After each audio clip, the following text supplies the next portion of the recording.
job experience like? Oh my goodness, you just took my mind to somewhere I don't want to ever think about. I finished secondary school, and when I finished secondary school, I applied to be a primary school teacher. Wow.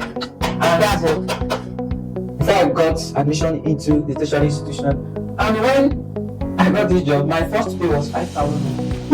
Odogu. 5,000 was so big that time. It was big. But can you imagine that 5,000 naira did not take up to 3 days? A monthly salary became a 3-day salary. That is just like how data is now. 3 days data.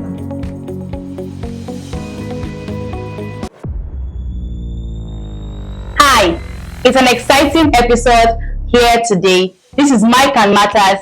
I am Delight, and today I have someone with me. His name is Jeremiah, and we're going to be having a beautiful discussion. I know you'll enjoy it. Please, Jeremiah, what do you have for us today? I have a lot. A lot. If you ask me, I'll give you a lot. Okay, what do you think we should talk about today? Anything. Okay. Yeah. You are a Nigerian youth. Yes. So I believe there is something that is common among Nigerian youth. Let me say this. Okay, let's look at this. Adulthood, the big blow of adulthood. We were never prepared for this. What no one told us about adulthood. Can we go? We can go. We can. Okay, let's start with this. Please, how was growing up like you? What am I saying? Sorry. How was growing up?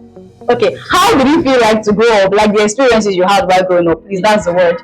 You know, I was happy that I was growing up. Okay. But I got to a point, I was like, I wish I cannot grow up more than this. Oh. Because the way the things turned out, I think I prefer being a child than being an adult in Nigeria now. So, like, you mean you want to forever be an adult, a child?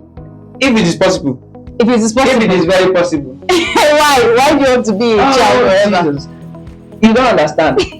If the moment you grow up, like now, there are things my parents used to do for me that time. Okay, example. Please give us example. Example. The typical Nigerian Let's say when I was going to school, Daddy, good morning, mommy, good morning. They'll say, how are you? Go and eat your food. After eating your food, say, use it to buy something in school. And when you come back home, mommy, good evening, mommy, good afternoon, daddy, good evening, daddy, good afternoon. They will tell you, okay, go and off your clothes, come and eat again. And food is ready. Food is ready.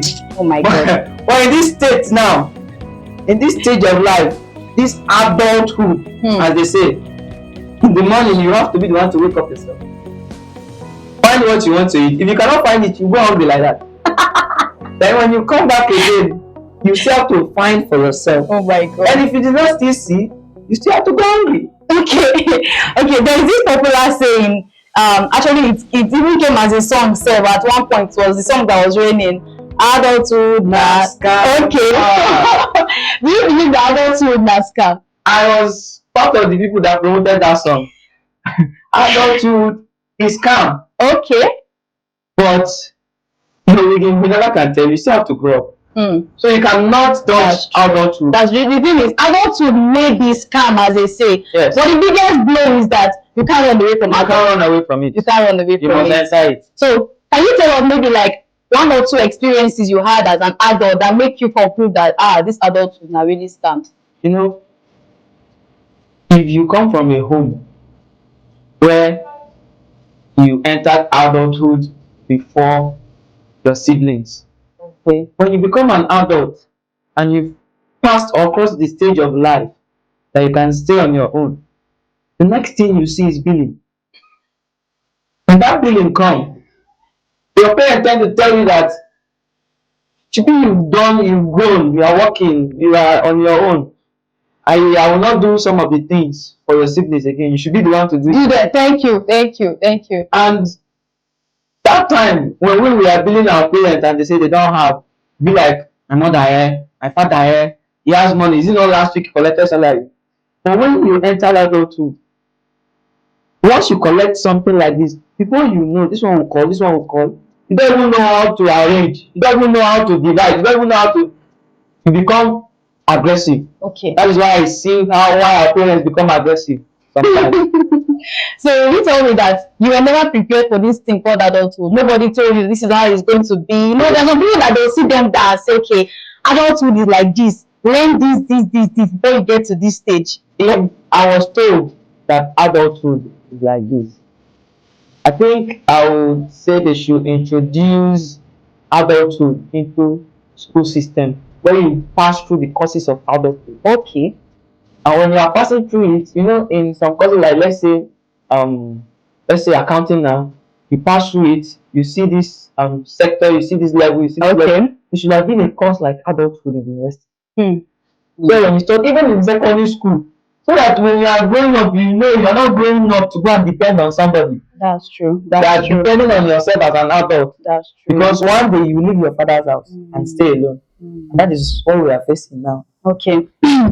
So currently now in Nigeria, from the last data, we have over 200 million in Nigeria, like 200 million people. Do you think, I know that youth are the most populated when it comes to the population of the country. So do you think with the way the Nigerian system is, do you think youth stand a chance to have a genuine, successful life in this country, in this time, as an adult? In my own opinion, Definitely. it's hard.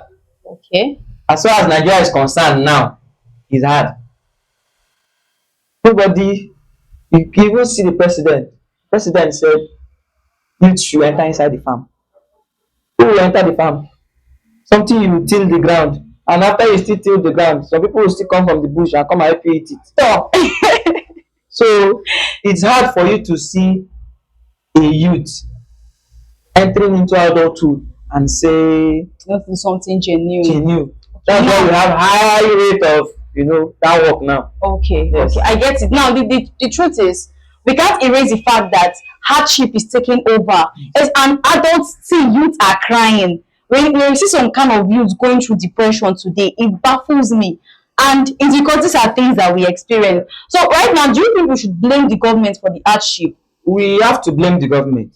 Okay. Because democracy is for the people, by the people, and whatever. You understand? So Wait, sorry, before you go ahead.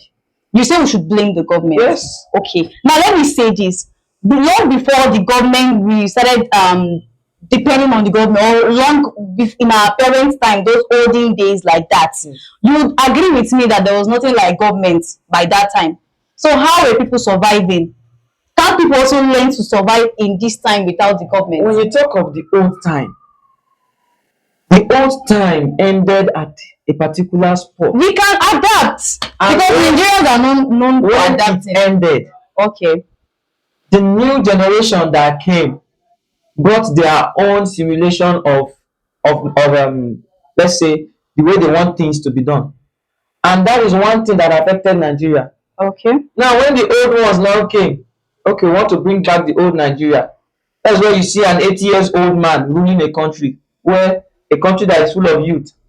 If we want to be youthful and we want the adulthood to be splendid, let a youth lead Nigeria. So right now, you feel the government should be blamed for the hardship? They are not involving the youths. Even if they want to involve the youth, they involve the ones they know they can control. But do you think that's true? Yes. How? If a youth is there, a youth knows what a youth is facing. Okay. I know what you might be facing because I'm a youth, you are a youth. Okay. So I can easily deduce what I can easily do to make sure that it benefits me and benefits you. But a 70 years old man that is there, or let's say 80 years old man, want to use his wisdom to do things. Someone that's supposed to be watching over a country, like giving advice to the people, he wants to be ruling the country.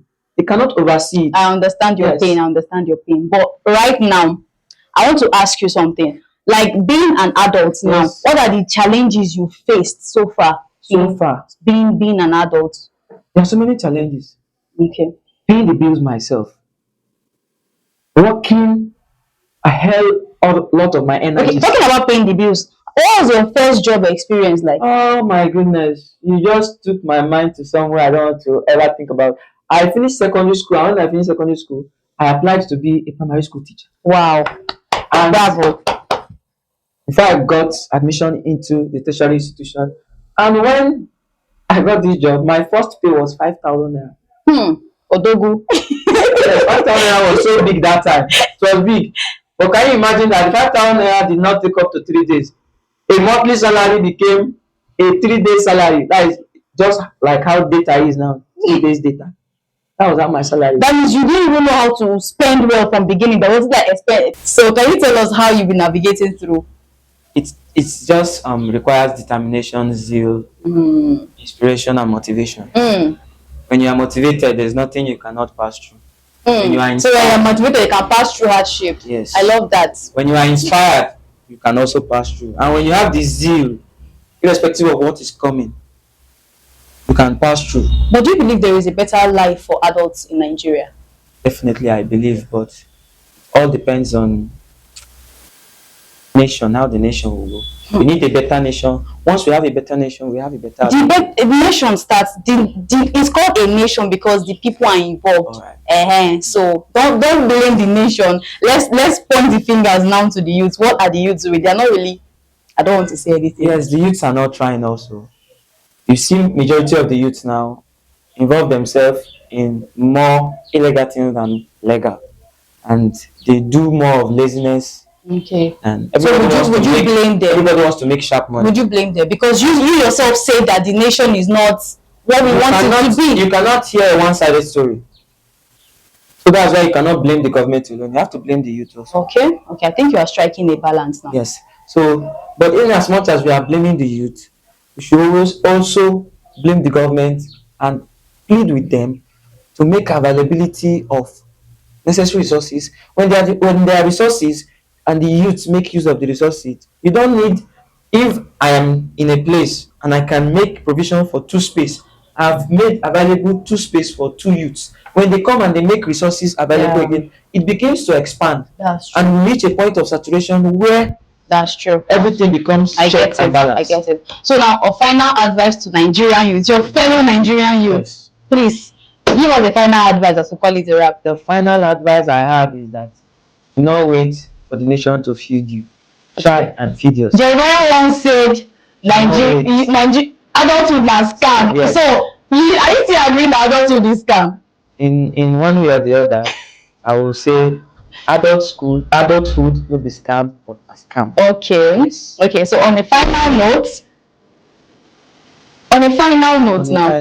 yeah. Adulthood is scam.